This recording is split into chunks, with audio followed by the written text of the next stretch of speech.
প্রস্তাব পাঠাইছিলেন, ও জিবরাইল আমার বন্ধুর কানে খবর দাও, আমার বন্ধু এই দেশের মাটিতে থাকতে পারবে না, আমার বন্ধু এই রক্ত মাখা জমিনের মধ্যে রাখবো না, আমার বন্ধুর দেহ আমার আরশের ডাইন পাশে দাফন করব।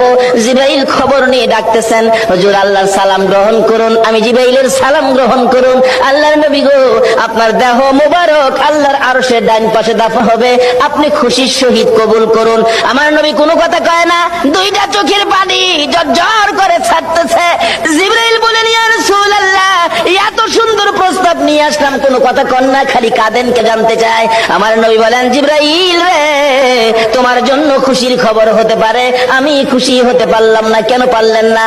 রে জিবরাইল, আমার দাফন আল্লাহর আরশের ডান পাশে হবে, আমি জানতে চাই আমার গুনাহগার উম্মতের দাফন কই হবে রে? জিবরাইল বলেন, আপনার উম্মতের দাফন এই জমিনের মধ্যে হবে। আমার নবীর কান্না আরো বেড়ে গেছে। জিবরাইল, না না, সইতে পারি না, আমি আরশে থাকবো আর আমার উম্মতেরা এই জমিনে থাকবে। আমার মন মানে না, প্রস্তাব আমি রাখবো না। আমার পক্ষ থেকে একটা প্রস্তাব আমার প্রভুর দরবারে তুলে ধরো। জিবরাইল রে, আমার গুনাহগার এতিম উম্মতেরা যেই জমিনে থাকবে, আমি নবী আরশে যাব না রে, আমি আমার গুনাহগার উম্মতের পাশে সেই জমিনের মধ্যে শুয়ে থাকবো।